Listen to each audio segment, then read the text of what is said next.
무한 영원 감사, 무한 감사, 절대 감사. 내 생명 다하여 하나님께 감사. 내 영혼아 여호와를 송축하라. 내 속에 있는 것들아 다 그의 거룩한 이름을 송축하라. 내 영혼아 여호와를 송축하며 그의 모든 은택을 잊지 말지어다. 그가 내 모든 죄악을 사하시며 내 모든 질병을 고치시며 내 생명을 파멸에서 속량하시고 인자와 긍휼로 관을 씌우시며 좋은 것으로 내 소원을 만족하게 하사 내 청춘을 독수리처럼 새롭게 하시는도다. 영광스럽고 찬란한 오늘을 선물로 받았으며 아름답고 신비한 삼라만상을 보고 느끼고 누리게 하시니 기쁘고 감사합니다. 여기에 모인 성도님들 모두 주님의 한없는 은혜로 죄 씻음 받고 주님의 자녀가 되었습니다. 참으로 감사합니다. 주 안에서 우리는 하나, 한 형제 자매로 거듭났습니다. 마음속에 미움, 불평, 불만을 내려놓고 주님의 크신 사랑을 품게 하여 주시옵소서. 4월 대신방을 통해 각 가정마다 꼭 필요한 주님의 말씀을 받고 그 말씀 의지에서 1년을 살아갈 수 있도록 인도하여 주옵소서. 우리가 하나님 안에 거하고 하나님께서 우리 안에 계실 때 우리는 하나님의 모든 것을 가진 하나님과 하나인 그분의 일부, 우리의 생각과 말, 행동을 통해 하나님의 온전한 뜻을 나타내게 하옵소서. 말씀으로 세상을 창조하신 하나님, 목사님을 통해 선포되는 말씀을 받을 때에 허투루 듣지 않고 귀한 주의 말씀으로 받게 하시고 한 주 동안 살아갈 때에 풍성한 영의 양식이 되게 하옵소서. 주님을 찬양하는 입술과 기도하는 머리마다 친히 안수하시어 우리들의 심령 위에 감사와 기쁨이 차고 넘치도록 은혜를 부어 주시옵소서. 모든 것 아시는 주님께 맡겨드리오니 예배를 기쁘게 받아 주옵소서. 거룩하신 예수님 이름으로 감사하며 기도합니다. 아멘.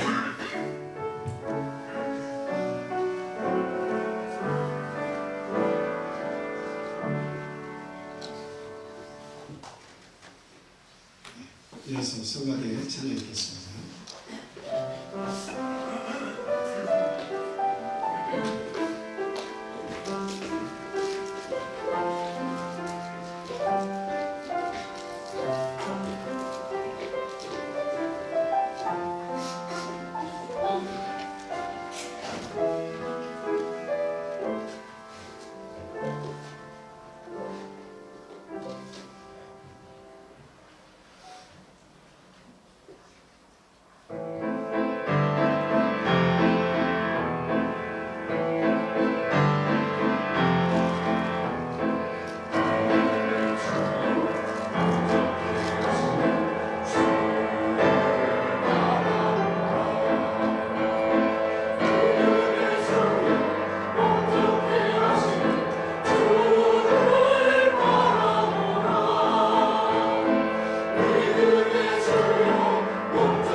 할렐루야. 감사합니다.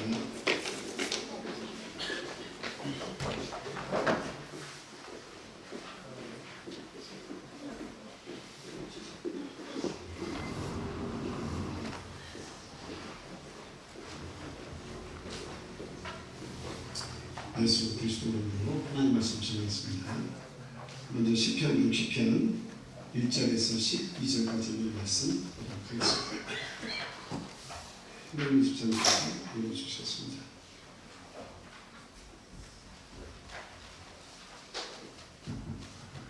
다윗이 교훈하기 위하여 지은 게 있다. 인도자를 따라 수사낸 새 맞춘 노래.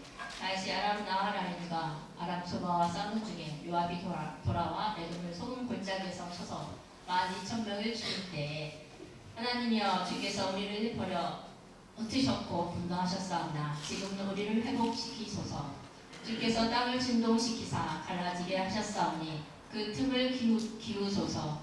땅이 흔들림입니다. 주께서 주의 백성에게 어려움을 보이시고 비틀거리게 하는 포도주를 우리에게 마시게 하셨나이다. 주를 경외하는 자에게 깃발을 주시고 진리를 위하여 달게 하셨나이다. 주께서 사랑하시는 자를 건지시기를 위하여 주의 오른손으로 구원하시고 응답하소서. 하나님이 그의 거룩하심으로 말씀하시되가 내가 뛰놀리라. 내가 세겜을 나누며 숲꽃 골짜기를 충량하리라. 길앗이 내 것이요 므낫셋도 내 것이요 에브라임은 내 머리에 두고요 유다는 나의 규이며 모압은 나의 목욕통이라. 에돔에는 나의 신발을 던지리라. 블레셋아 나로 말미암아 외치하셨도다. 누가 나를 이끌어 견고한 성에 들이며 누가 나를 에돔에 인도할까. 하나님이여 주께서 우리를 버리지 아니하셨나이까. 하나님이여 주께서 우리 군대와 함께 나아가지 아니하시나이다. 우리를 도와 궤적을 치게 하소서. 사람의 구원은 헛됨이니이다. 우리가 하나님을 의지하고 용감하게 향하리니 그는 우리의 대적을 밟으실 이시니로다. 아멘. 날씨가 상당히 좋죠. 6월에는 비가 한 달 내내 온다고 합니다. 일기예보가 아직도 한 달 그리고 보름 이상 남았는데도 불구하고 그렇게 예측한다는 것이 참 신기하긴 한데 이번 6월달에는 비가 많이 온다고요. 오늘 날씨가 너무 좋으니까 우리 가족들하고 좋은 시간 많이 보내시면서 이 날씨, 이 좋은 날씨를 만끽을 많이 해주시기 바랍니다. 오늘은 시편 60편에 있는 말씀을 통해서 절망 속에서도 주어지는 하나님의 깃발이라는 제목을 가지고 같이 생각하고 은혜를 나누도록 하겠습니다. 우리 성도님들 지금 잘 나가고 계시죠? 세상 마음 잘 나가고 계시죠? 여러분들의 삶에 가로막는 돌덩어리나 내 삶의 무거운 짐이나 이런 것들이 혹시 많이 있으신가요? 하나님께서 항상 여러분과 함께 하시면서 그 모든 돌들을 치우시고 우리의 무거운 짐을 져주시고 그 수고를 대신 감당해 주실 줄 믿습니다. 그런데 살다 보면 우리가 믿는 사람일지라도 고난이 못 되겠습니다. 믿는다고 해서 고난이 피해가는 건 아니에요. 안 믿는 사람이나 믿는 사람이나 고난이라고 하는 것은 우리가 죄 가운데 출생했기 때문에 항상 고난이 밀려옵니다. 그런데 이 고난이 밀려왔을 때가 우리 인생의 최대 위기고 우리 신앙을 가진 사람들에게도 어떻게 보면 이 위기를 잘 극복하지 않으면 신앙에 큰 타격을 줄 수 있다는 것이죠. 그래서 오늘 이 다윗이 상황을 직면했을 때 어떻게 그 고난을 돌파하는가 하는 것을 이 말씀을 통해서 같이 생각하고 꼭 교훈을 얻어야 되겠다 이런 생각이 듭니다. 가끔 저도 살아보면서 왜 이런 일이 나에게 일어나는가 이렇게 생각할 때가 있어요. 왜 이런 일이 나에게 일어나는가? 왜 일이 꼬여가지고 이런 상황까지 왔는가 하는 그런 일이 벌어질 때가 있어요. 상상도 못할 일이 펼쳐지는 거죠. 그래서 왜 하필이면 나일까? 왜 이런 일이 일어났을까? 왜 내가 이런 수치를 안고 살아야 할까? 이런 자리까지 도달을 할 때가 있습니다. 어쨌든 선택을 내가 했고 잘못은 내가 했지만 그러나 하나님을 원망하면서 왜 하나님 막지 않으셨습니까? 하나님은 왜 이 사건을 왜 막지 않으시고 왜 이렇게 나에게 큰 짐을 남겨주셨습니까? 이렇게 하나님께 호소할 때가 있습니다. 열심히 우리가 살았는데 그에 대한 열매는 없고 실패가 왔을 때도 있습니다. 또 믿음을 지켰는데도 불구하고 내가 신앙생활을 한다고 했는데도 불구하고 고난이 찾아올 때도 있습니다. 또 우리가 기도를 했는데도 불구하고 항상 그것을 위해서 기도를 했는데도 불구하고 하나님이 안 계신 것처럼 응답이 없을 때도 있습니다. 근데 이런 순간이 찾아오면 하나님이 나를 버린 것이 아닌가? 하나님이 나를 떠나신 건 아닌가? 내가 이런 하나님을 믿어야 될 것인가? 이런 생각을 할 때가 있습니다. 오늘 본문 60편도 다윗이 그와 같은 상황을 만났을 때 쓰여진 시입니다. 다윗이 다메섹 부근의 전쟁에서는 승리를 한 것 같아요. 근데 돌아와가지고 보니까 에돔 지역을 장악하지 못했던 것 같습니다. 물론 저 말씀을 이렇게 보게 되면 그 다메섹 전투에서 돌아와가지고 요압이 돌아와서 에돔을 소금 골짜기에서 쳐서 12,000명을 죽였다. 그때에 이 시를 썼다라고 이야기하고 있어요. 근데 구절을 이렇게 보게 되면 그 구절을 누가 에돔을 나에게 가져다 줄까 하는 다윗의 마음을 이렇게 보면 상당히 이 전쟁을 통해서 고통을 겪은 그런 때였다고 생각이 됩니다. 조심스럽게 추측을 하는 거예요. 성경 어디에 그런 내용이 없기 때문에. 그래서 다윗은 이 실패와 좌절을 경험하면서 하나님께 이런 말씀을 하고 있습니다. 1절에서 3절 말씀 한번 다시 한번 볼게요. 하나님께서 어떻게 하셨다고 이야기하고 있습니까? 하나님이여 주께서 우리를 버려 흩으셨고 분노하셨사오나 우리를 버리셨다고 얘기하고 있어요. 우리를 막 흩으셨다는 거예요. 흩어지면 힘을 발휘를 못하죠. 전쟁이라고 하는 것은 뭉치면 살고 흩어지면 죽는 건데 흩으셨어요. 그리고 우리를 버리셨다고 얘기하고 있어요. 그리고 하나님께서 분노하셨다고 이야기하고 있습니다. 그러니까 종종 하나님께서 우리가 겪는 그 절망의 순간을 보면 하나님께 버림받은 것이 아니냐, 나를 버리고 흩으신 것이 아니냐, 그런 때가 종종 있어요. 아주 솔직하게 이야기하는 거죠. 근데 다윗은 믿음의 사람이었습니다. 믿음의 사람인데도 불구하고 하나님께서 나를 흩으시고 나를 버리시고 나를 절망 가운데 내버려 두시는구나, 이런 한탄을 했다 이 말입니다. 아마 지금 우리가 살아가는 과정 속에서도 이 다윗이 느끼는 이 감정, 이 고통, 이 절망의 순간, 이런 것들을 우리가 반복적으로 느끼면서 우리가 살아왔고 앞으로도 또 살게 될 때가 있습니다. 아무리 믿음 생활을 잘한다고 해도 결국 그런 일들이 나에게 올 수 있다는 거예요. 근데 우리가 이런 사건을 통해서 꼭 알아야 되는 것은 무엇이냐면, 왜 하나님 막지 않으셨습니까? 라고 이 말을 하기 전에 하나님 막으실 수 있는 능력도 있죠, 분명히. 그럼에도 불구하고 그걸 막지 않으시고 내버려 주시는 거예요. 네가 하고 싶은 대로 한번 해봐. 네가 걷고 싶은 대로 한번 걸어봐.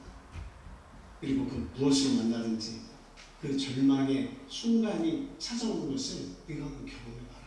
이렇게 마지막 죽음의 골짜기와 같은 그런 음침한 상황의 골짜기까지도 내가 걸어가도록 하나님이 막지 않으실 때가 있대요. 왜 그럴까요? 그렇게 하신 목적이 있다는 것입니다.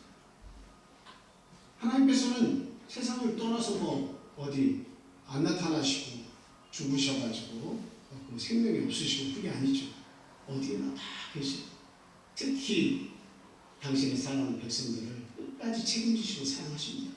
그럼에도 불구하고 그런 죽음의 골짜기까지 가도록 하나님께서 내버려 두시는 이유가 있다.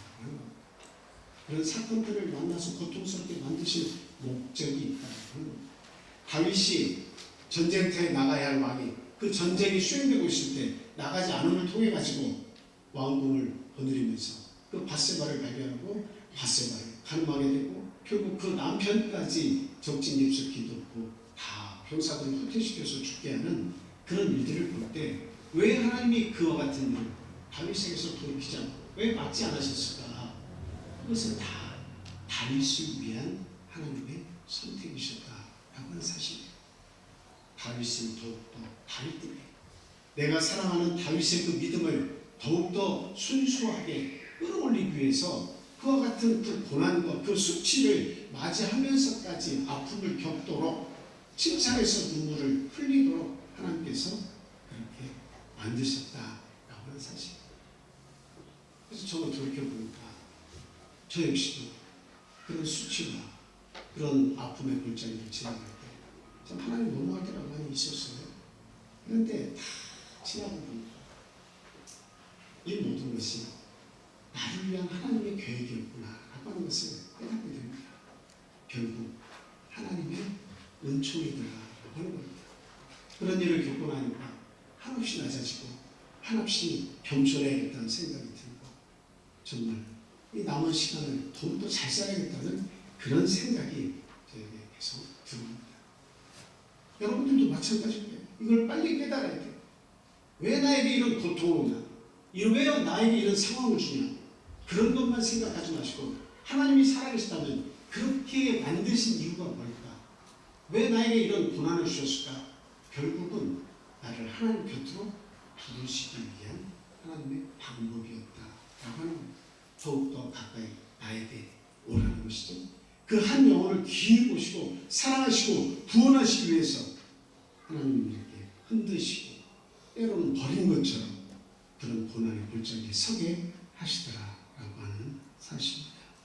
시편 13편 1절에 보니까 여호와여 어느 때까지니까 나를 영원히 잊으시나이까 주의 얼굴을 나에게서 어느 때까지 숨기시겠나이까. 다윗이 왕이 될 때까지도 또 다윗이 왕이 된 후에도 반복적으로 그 가정에서 그 나라에서 왕이 되기까지 겪은 그 수고라고 하는 것은 이루 말할 수 없었어요. 자기가 겪은 그 죄악도 이루 말할 수 없는 수치였습니다. 어느 때까지 하나님의 얼굴을 나에게서 숨기시겠습니까? 나를 영원히 잊으시는 건 아닙니까? 라고 다윗은 했습니다. 욥도 마찬가지예요. 여러분이 잘 아는 욥기서 23장 8절에서 9절에 보면 내가 앞으로 가도 그가 아니 계시고 뒤로 가도 보이지 않으시며 만날 수가 없다는 겁니다. 하나님을 어느 쪽으로 가도 만날 수 없다는 겁니다. 참으로 답답하고 고통스러운 상황이 우리 인생에게는 임한다라고 하는 사실이죠. 이런 말씀 속에서 하나님은 욥을 버리지 않으시고 이런 죽음의 골짜기에서 호소하는 다윗을 버리지 않으셨다라고 하는 것을 보면 절망의 순간에도 하나님은 어때요? 지켜보고 계신다라고 하는 거예요. 그런 일들을 누가 주셨냐? 우리가 악하다고 생각하고 수치라고 생각하고 절망이라고 생각하는 그런 일들도 누구로부터 왔냐? 하나님이 허락하셨기 때문에 그 일이 나에게 벌어지고 왔다라고 하는 사실입니다. 그래서 그 하나님이 주신 그 목적을 우리가 읽을 수 있으면 그런 살아나는 거예요. 다시 믿음이 회복되는 거예요. 그리고 하나님의 뜻을 바라볼 수 있게 되는 것이다 하는 겁니다. 그래서 4절 5절 말씀을 보면 이 절망 속에서도 주시는 하나님의 깃발이 있다는 것을 오늘 이야기하고 있습니다. 4절 5절 말씀 한번 보겠습니다. 주를 경외하는 자에게 깃발을 주시고 진리를 위하여 달게 하셨나이다. 주께서 사랑하시는 자를 건지시기 위하여 주의 오른손으로 구원하시고 응답하소서. 네. 주를 경외하는 자에게 하나님은 깃발을 주신다라고 다윗은 믿고 있습니다. 하나님을 경외하는 자에게 하나님은 반드시 진리로 인도하신다고 얘기하고 있어요. 그리고 반드시 주께서는 자기를 사랑하는 자에게 하나님은 은혜를 베푸신다고 다윗은 그렇게 믿고 있습니다. 여러분, 이 전쟁 중에 깃발이라고 하는 의미가 무엇일까요? 이 깃발이 주는 의미가 뭐예요? 군대에 보면은 이렇게 그 군대마다 자기 깃발이 있어요. 몇 사람 하면 그 상징하는 깃발이 있죠. 그래서 국군의 날 기수들이 자기의 그 대대를 표현하는 군대의 대대를 표현하는 깃발들을 하나씩 다 가지고 와서 기수단이 지나가는 걸 볼 수 있습니다. 수많은 군대마다 다 깃발이 있습니다. 그 깃발이 전쟁 중에 서 있다라고 하는 것은 무엇을 의미하겠습니까? 지금 에돔과의 전투 속에서 굉장히 고전을 치르고 있어요.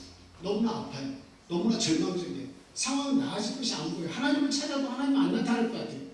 그런 상황에서 하나님의 깃발을 딱 이렇게 들어주신다. 이 무슨 의미겠어요? 깃발은 소망을 상징합니다. 깃발은 방향을 상징합니다. 그리고 그 깃발은 정체성을 상징합니다. 이 깃발이 들어올리면 내 정체성을 이 죽음 앞에서 잃을 것 같아요. 난 죽었다 이제. 우리 병사들은 다 흩어지고 다 뿔뿔이 하나님께서 흩어졌던 우리가 도망갔던 다 흩어지고 아무도 안 보이는데 이제는 우리 부대는 끝났다. 우리 군대는 끝났다. 이 나라도 끝났다. 이렇게 생각을 할 때 하나님의 깃발이 딱 하나님이 주셔서 깃발이 쓴다는 것은 자기 정체성을 하나님께서 살려주신다. 너는 누구냐라고 하는 겁니다.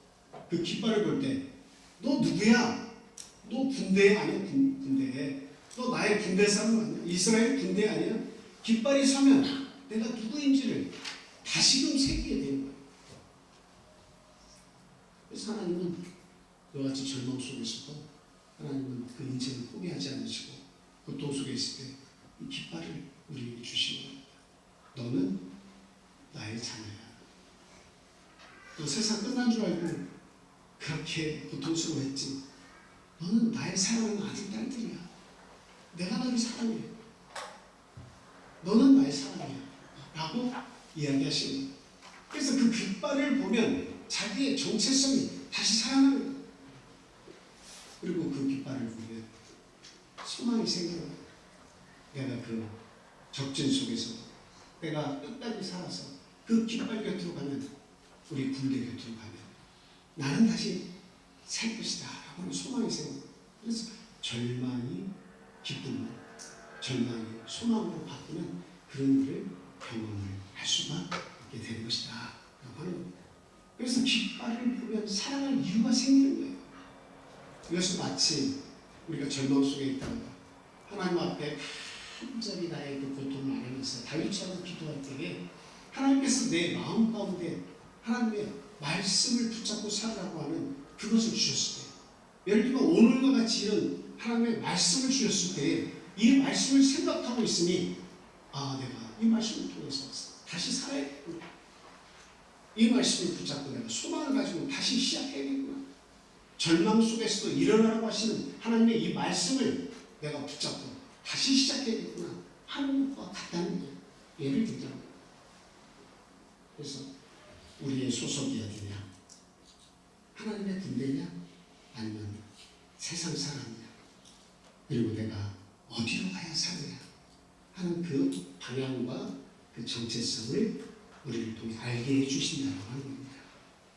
그리고 그 깃발을 통해서 소망을 주시며 살아가는 이유를 우리들에게 보여주고 계신다. 그래서 시편 119편에 보면 하나님의 말씀은 내 발에 등이요 내 길에 빛입니다 라고 이야기하고 있는 거예요. 그래서 하나님의 말씀은 이 깃발과 같은 거예요. 이 세상에 절망의 순간이 찾아올 때 하나님의 말씀은 빛이요 등이요 내 깃발과 같은 거예요. 그것을 발견하면 내 생각이 무너지고 하나님의 생각이 섭니다. 하나님이 왜 나를 사랑하시는지, 하나님이 왜 나를 건지시는지, 하나님이 왜 나에게 소망을 다시 주시는지, 이것을 우리가 알 수 있게 됩니다. 제가 우리 손자들이 있는데 집에 가면 저한테 동화를 막 자꾸 그렇게 들려달라고 이야기합니다. 그래서 동화를 이야기를 이렇게 기억도 이제 안 나요. 동화가 해주려도 기억이 잘 안 나요. 근데 헨델과 그레텔인가 헨젤과 그레텔인가 그 이야기를 해달라고 자꾸 이야기해서 제가 이제 꿈에서 기억이 나는 대로 꿈에서 막 이야기하면 애들이 그래요. 제가 그 오빠가 동생 동생과 동생을 데리고 숲속에 구멍을 버릴 때 가다가 자기가 먹던 빵 조각을 자꾸 이렇게 떨어뜨려 놔서 나중에 그 빵 조각을 찾아가지고 다시 돌아올 수 있었어 집으로. 그랬더니 빵이 먼저 아니라고요. 빵이 먼저 아니에요. 저는 아직도 그게 뭔지 모르겠어요. 처음에 뭘 떨어뜨려서 자기 집으로 찾아갔죠? 조약돌이었어요. 그러니까 이 얘기를 저는 기억이 잘 안 나니까 빵으로 얘기했더니 빵은 다 새가 먹었다고요. 얘기하면서 틀렸다고 말해요. 현대인들이 그 부모에게 버림을 받는 그 순간이 얼마나 참 고통스럽겠습니까? 얼마나 절망되겠습니까? 그런데도 불구하고 자기의 집으로 돌아가려고 했을 때 그 조약돌을 발견하면서 그 집을 찾으러 갈 때 그 심장을 한번 생각해 보세요. 그리고 나중에 그 과자 부스러기든 빵이든 그것을 떨어뜨려 갔을 때 새들이 다 먹어서 자기의 집으로 찾아갈 수 없을 때를 한번 같이 비교하면서 생각해 보세요. 우리가 산에 가면 어느 산악회 하면서 저 노란색으로 눈에 잘 띄는 리본을 나무 가지마다 다 달아놓습니다. 여러분들이 산에서 길을 안 잃어보시죠? 산에서 의외로 길을 잘 잃어버려요. 저도 지리산에 한번 갔다가 그냥 제가 고등학생 때 우리 중학교 우리 교회 학생들 동생들을 다 데리고 지리산 올라갔는데 한참 가다 보니까 이게 뭐 가파른 데 나오고 이게 길이 안 나오는 거예요. 그래서 돌아간다고 갔는데 딴 길이 또 나오고 그러니까 막 동서남북이 감이 안 오는 거예요. 한번 헤매니까 어디로 가야 될지. 그러다가 우리 동생이 여기 노란 리본이 있어요 라고 했었다 보니까 어디 산악회. 그런데 그걸 발견하니까 일단 안심이 돼요. 아 여기 길인가 보다. 길인가 보다.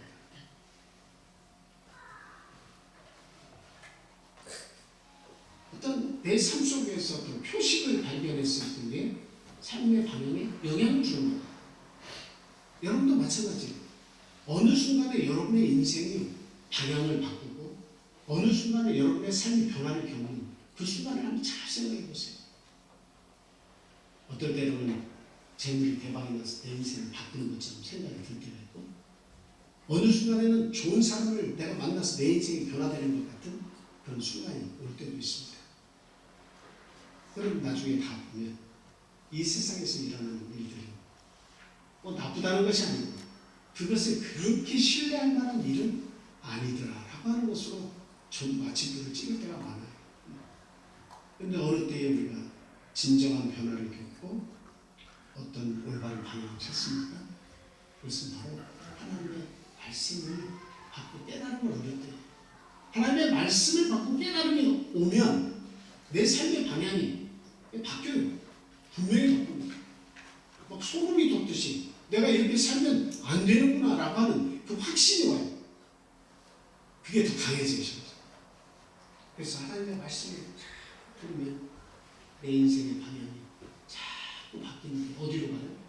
세상에서 하나님이 계신 곳으로 그 삶의 방향이 자꾸 바뀌는 것이다. 그래서 하나님의 말씀은 우리 삶의 등대가 되고 깃발이 되고 빛이 되고 뒷불이 된다라고 하는 사실 우리는 꼭 기억을 해야 되겠습니다. 이사야 30장 21절에 보니까 너희가 우로나 좌로나 치우치지 아니하도록 내 귀에서 말소리가 내 귀에 들려 이르기를 이것이 바른 길이니 너희는 이리로 가라 할 것이냐. 그러니까 치우치지 말라는 이야기예요. 치우치지 말라는 이야기예요. 하나님의 말씀을 붙잡지 않으면 반드시 누구라도 치우치게 돼 있어요.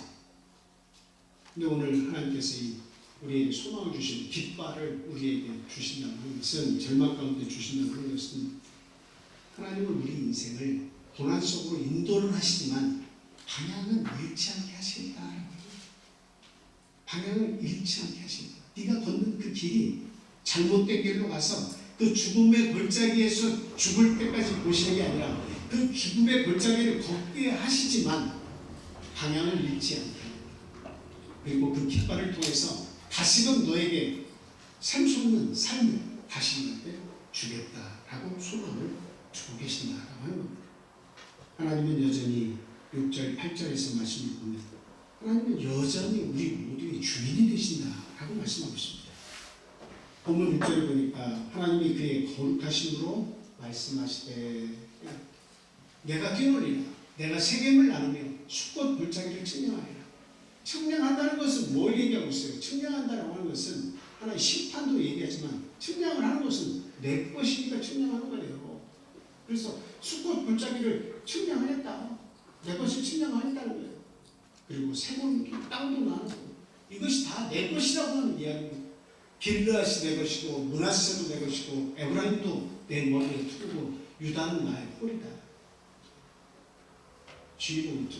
유다는 나의 꼴이다. 왕들이 가지만 모든 것은 여전히 하나님의 통치 아래 있습니다.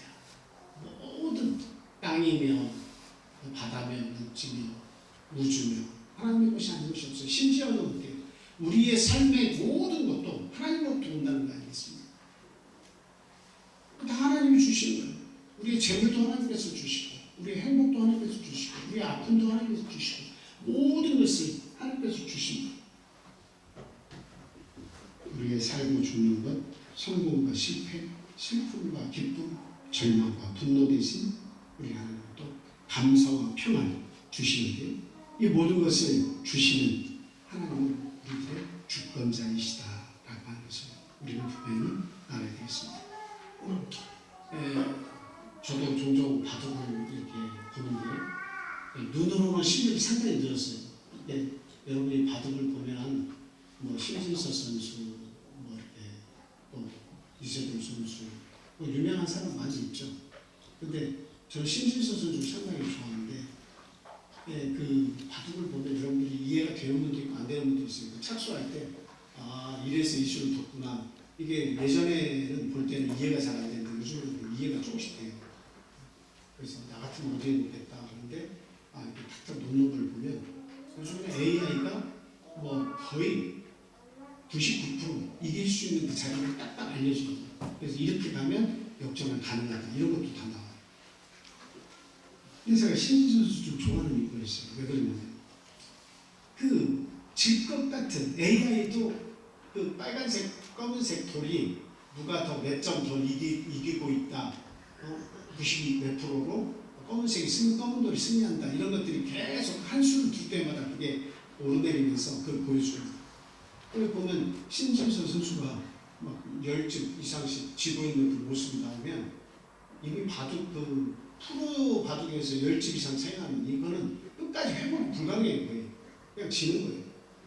그런데 그런 가운데도 신진서 선수의 표정이나 그걸 보면 막 표현이 없어요. 박정환 선수는 막 손을 이렇게 막 만지고 막 이렇게 어떻게 해야 할지 모르고 이런 표현이 나오는데 신진서 선수는 평안해.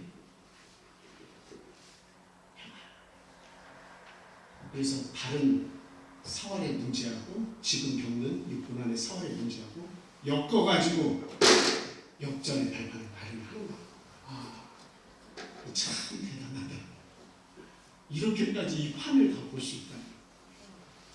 초보자들은 바둑을 둘 때 한 수를 이렇게 잘못 두면 막 어찌할 바를 모르고 초보자들은 아이고 이거 죽었구나. 아이고 이거 또 죽었구나. 이제는 못 이기겠네. 그러면서 막 고통스러워. 그런데 프로들은 진정한 프로들은 이게 혹시 방송에 올라오면 박정환 선수 혹시 보면 저를 비호할 수도 있는데 참 조심스럽게. 이 프로들은요 신진서 선수가 꼭 그렇다는 게 아니고 진정한 프로들은 어때요? 표정에 변화 없어요. 그리고 요즘에는 바둑에 그 심장이 뛰는 그 횟수 있잖아요. 그거를 거기다가 보여줍니다. 그래서 막 이기거나 지거나 할 때는 그 심장 박동수가 바뀌는 그 수치까지 너무 떠요. 좀 그런 건 안 했으면 좋겠는데 그런 것까지만 올리고 그래요. 그래서 참 지금이 위기의 순간이구나 이런 것들을 우리가 볼 수가 있어요. 프로들은 전체 그리고 한 번 한 번의 사건에 대해서 자기를 잃지 않는다. 자기의 정신, 자기의 마음 이런 것들이 있지 않나? 우리가 살아보니까 그래요. 하나님과 우리와의 차이는 무엇이냐? 우리 인생은 어떤 일을 당했을 때 쉽게 무너져요. 쉽게 심박수가 막 올라갔다가 조금 잘 되면 막 앉아 오랬다가 조금 안 되면 막 화가 불같이 막 일어났다가 또 가라앉았다가 나를 통제를 하기가 상당히 어려운 그런 경험을 많이 합니다. 근데 하나님은 어떠지? 하나님은 우리 인생을 통으로 보면서 야 걱정하지 마. 지금 너에게 절망이 찾아왔어? 내가 그렇게 한 거야. 너 겸손하라고 내가 절망의 순간으로 끌어간 거야. 네가 나를 더 가까이 찾으라고 내가 그곳까지 너를 보낸 거야. 너 염려하지 마. 역전할 수 있어. 그래서 하나님은 우리 인생을 통으로 보시면서 지금 고난의 순간에 빠져있다 할지라도 죽음의 골짜기를 걷고 있다 할지라도 하나님은 염려하지 말라고 이야기하시면서 그의 깃발을 보여주시는 겁니다. 그래서 하나님은 전체적으로 보고 계세요. 그래서 결국은 우리를 어디로 이끄시는데요? 시편 23편을 보면 어디로 인도하신대요? 푸른 초장으로 인도하신다 라고 이야기를 하고 있습니다. 쉴만한 물가로 인도하신다 이렇게 이야기하고 있습니다. 로마서 8장 28절 잘 아시는 말씀이죠. 로마서 8장 28절 말씀 다 같이 읽겠습니다. 시작. 우리가 알거니와 하나님을 사랑하는 자 곧 그의 뜻대로 부르심을 입는 자들에게는 모든 것이 합력하여 선을 이루느니라. 이 말씀 믿으십니까? 너무나 정확한 말씀이에요. 하나님을 사랑하는 자 곧 그의 뜻대로 부르심을 입은 하나님의 성도들에게는, 하나님의 아들딸들에게는 모든 것이 합력하여 선을 이루느니라. 지금은 가정에서 실패하고, 지금은 세상에 나가서 직장에서 실패하고, 내가 대학에서 실패하고, 내가 사람과의 관계에서 실패하고, 내가 하고자 하는 모든 일들에서 실패한 순간이 왔다 할지라도 내가 하나님을 사랑하고 그 뜻대로 부르신 하나님의 자녀라면 하나님 반드시 어떻게 하신다고요? 합력해서, 모든 것을 합력해서 너의 인생을 다 합해서 선으로 인도하신다고 그렇게 말씀하고 있습니다. 모든 것이 합력해서 선으로 내가 만들어 주겠다라고 말씀하십니다. 그래서 내 현실은 꼭 흔들린다 할지라도 하나님의 통치는 결코 흔들리지 않는다라는 사실을 믿으시기 바랍니다. 하나님의 구원은 완벽하지만 마지막 드리는 말씀, 사람의 구원은 헛되다라고 하는 사실입니다. 본문 11절에 보니까 사람의 구원은 헛됨이니이다라고 이야기를 하고 있어요. 마지막에 그렇게 되어 있죠? 사람의 구원은 헛됨이니이다 이렇게 말하고 있습니다. 제가 충주에서 목회할 때 그때 교회를 이렇게 짓고 있는데 뒤에 마침 송어 횟집 간판을 내걸고 짓기 시작했어요. 근데 그 사장님을 만나가지고 그때가 전도자였으니까 이 사람 저 사람 만나는데 전도하려고 엮으려고 전도하려고 가서 계속 팔아주기도 하지만 가서 이야기하고 저녁에 끝나면 또 놀러가고 막 그랬단 말이에요. 근데 그 사장님이 저에게 하시는 말씀이, 아니 그 송어 횟집을 하시는 이유가 뭐예요? 이 장사가 잘 되나요? 그랬더니 여기 청주는 딴 데하고 다른 송어 횟집을 하면 무조건 성공입니다. 무조건 성공입니다. 그래요? 그래도 회라고 하는 것은 어쨌든 잘못 먹으면 큰일 나잖아요. 민물회니까. 저는 잘 모르니까 민물회니까 큰일 나잖아요. 그랬더니 걱정 없습니다. 얘는 7수에만 깨끗한 물에 살기 때문에, 그리고 또 우리가 송어장도 진천에서 관리하지만 우리 깨끗하게 관리하기 때문에 반드시 관계가 없습니다. 그러면서 하시는 말씀이, 제가 이 고등학교 총동문회 총무를 맡고 있습니다. 아주 자랑스러운 말씀이죠. 총동문회 총무가 아주 참 파워가 있는 자리라고요. 그래서 끄떡없다는 거예요. 그래서 그 딱 개업을 한 순간에 진짜 막 차들이 저희 교회에도 대달라고 할 정도로 얼마나 많이 오고 화환이 얼마나 축하 화환이 오는지 화환들이 막 그냥 겹치기로 막 계속 섰어요. 사람들이 얼마나 많이 오길래 한 2달 정도는 그렇게 많이 오고 진짜 그 사장님 말씀대로 성공한 것 같았어요. 근데 뉴스에서 뭐가 떴을 것 같아요. 감기스도 사람이 죽었다는 얘기가 뉴스에서 방송됐어요. 그러니까 민물에 함부로 먹고 그러면 안 된다고. 네, 그리고 반드시 회를 먹을 때 집두마 약을 먹고 회를 드시라 이런 내용들이 뉴스에서 나왔단 말이에요. 그 뉴스가 나오고 나서 어떻게 됐겠습니까? 사람들이 서서히 준비 시작하더니 그렇게 한 6개월 정도 끌고 가셨는데 저한테 하시는 거예요. 이 주방장은 거의 400, 500 받는데 손님은 안 오는데 이 주방장은 나가라고 할 수도 없고 종업원들은 몇 명 받고 있어요. 이제 크게 주는 거예요. 본인하고 가족들이 와서 하는데도 불구하고 너무 힘들다는 거예요. 그래서 이거 참 뭘로 바꿀지 지금 고민하고 있는데 뭐가 좋겠습니까? 그래서 뭐 제가 얘기했다가 또 망하면 안 되니까 말씀 만들고 한번 고민을 잘 해보세요. 신중하게 생각하세요. 근데 얼마 지나지 않아서 황금 유황오리 얘기했다. 붙었어. 유황오리 잘 아시죠? 유황 먹여가지고 파는 황금 유황. 그래서 또 얘기하시는 거예요. 이거는 진짜 자신있다.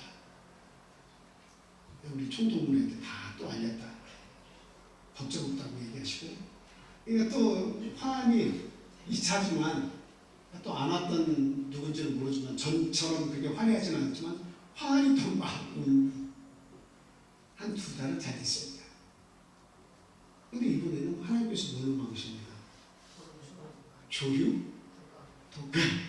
조류 인플루엔자로 뉴스에 딱 그게 떴어요.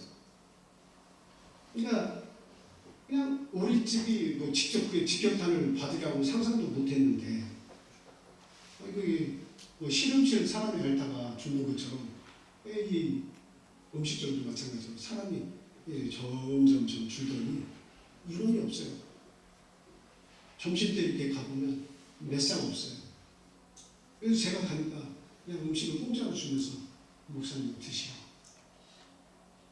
그러면서 이야기하는데 하시면 또 하시는 거예요. 생각대로 안 됩니다. 나는 자신만만한데 생각처럼 돌아가지 않습니다. 결국 3, 4개월 버티다가 진천에 송어장을 가지고 계셨는데 진천으로 이사를 가셨어요. 송어장이나 관리 잘 해야겠다. 우리가 믿는 그 자기의 재능이 있어요. 또 우리가 믿는 사람과의 관계가 있습니다. 또 우리가 믿는 재원도 있어요. 내가 얼마만큼 다 투자를 반복적으로 하면 언젠가는 반드시 된다고 하는 그런 믿음을 세워주는 재원도 있어요. 그런데 사람 보니까 그분이 교만하다는 이야기가 아니라 하나님을 믿지 않고 자기를 믿고 사람을 믿고 의지하고 다 했는데 결과적으로 남은 건 무엇이냐고. 사람을 믿고 재원을 믿고 자기 재능을 믿어서 결국 남은 것이 무엇이냐라고 합니다.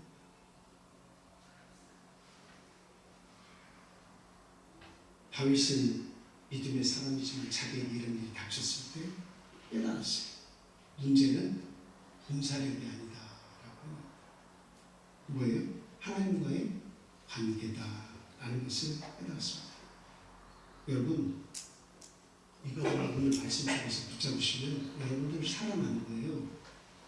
여러분, 우리들이 겪는 많은 문제점들 속에서 내가 사람을 의지하고 재원을 의지하고 어떤 관계 속에서 어쨌든 버티고 살아나려고 하는 그걸 의지하고 살았다면 그거 시간이 지나면 다 무너집니다. 그것으로 만들어진 모든 것은 시간이 지나면 다 사라져 버리는 거예요.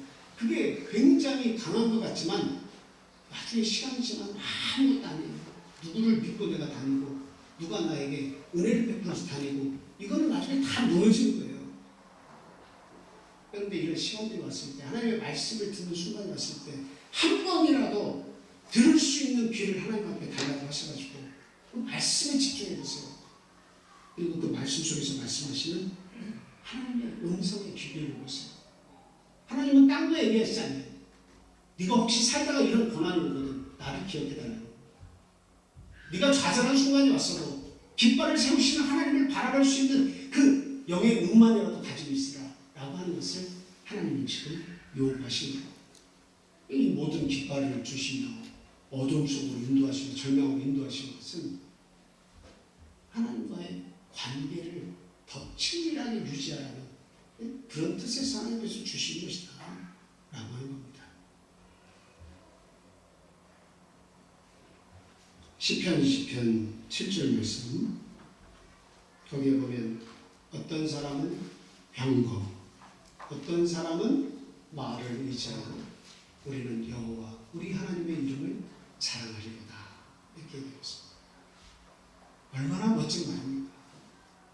어떤 사람은 병거를 어떤 사람은 말을 전쟁에서 승리하려면 병거와 말은 필히 좋은 말과 병거를 가져야 합니다.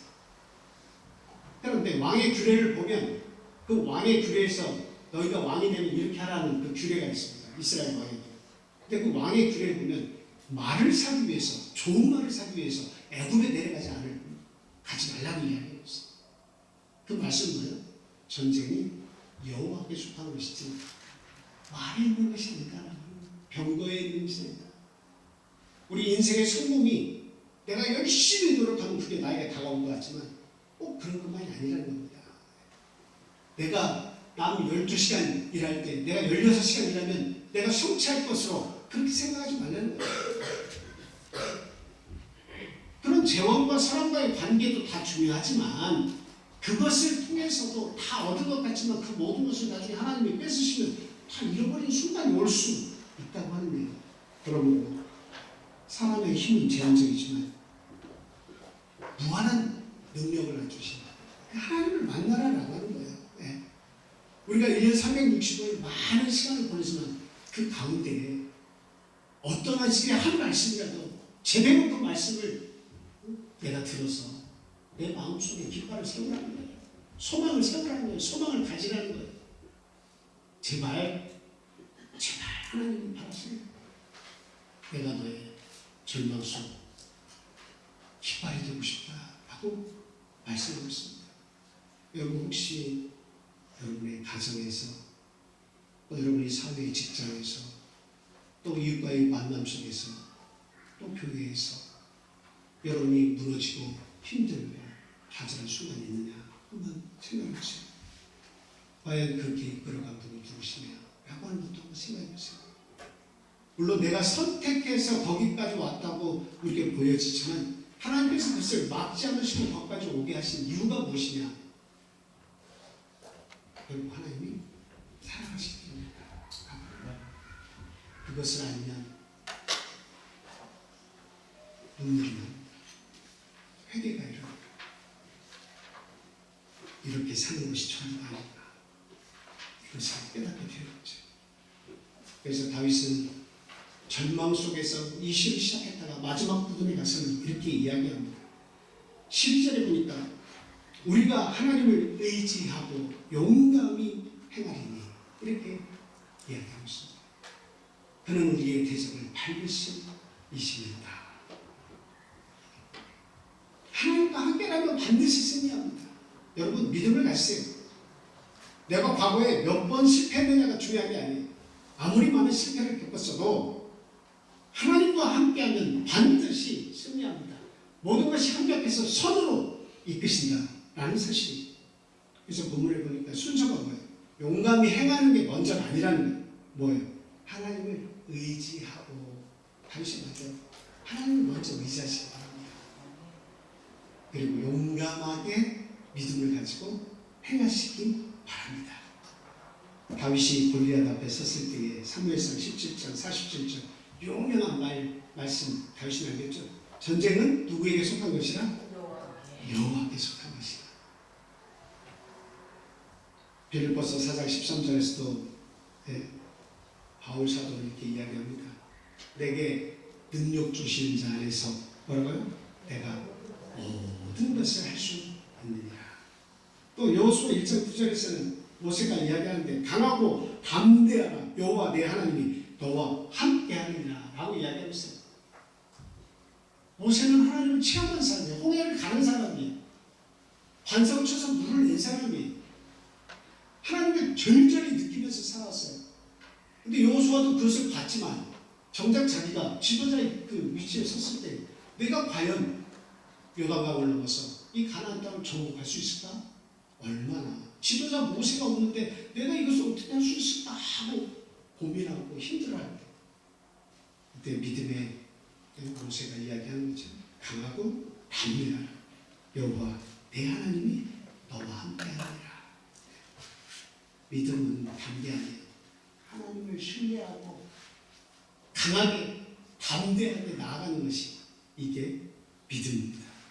여러분 절망을 맛보고 무너진 자리에 있다 할지라도 하나님께서 주시는 이 소망의 깃발 이것을 통해서 여러분의 정체성을 다시금 회복하시고 하나님이 주시는 이 소망을 붙잡고 절망 속에서도 항상 기뻐하며 감사하며 새로운 마음으로 서시는 여러분들이 되시기를 예수님의 이름으로 축원을 드립니다.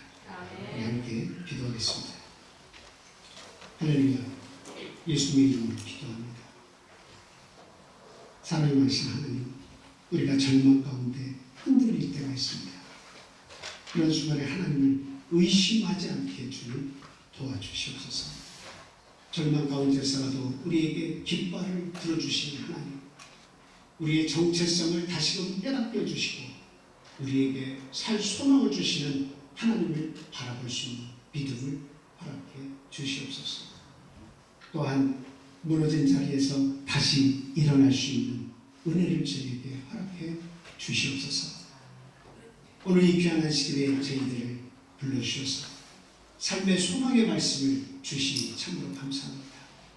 들을 수 있는 길을 저에게 허락해 주셔서 하나님 주시는 이 말씀을 통해서 내 삶을 다시 부여해주고 또한 이 말씀을 붙잡고 살아갈 때에 하나님과의 관계가 더욱더 돈독해질 수 있기를 바라오니 이 소원 들어 주시옵소서. 이곳에 참석한 우리 성도들 외에도 이곳에 참석하지 못한 우리 사랑하는 유괴가족, 영예가족 외에 잃어버린 양들 위에 부도자들 위에 전도 대상자 위에 하나님의 거룩하신 은혜가 그들과도 함께해 주시기를 간절히 소망합니다. 오늘 하루에 일어나는 모든 일들 위해 풍성하신 안식의 복이 우리 성도들 위해 넘치도록 부어지기를 간절히 소망하며 예수 그리스도 이름으로 감사하며 기도합니다. 할렐루야. 아멘.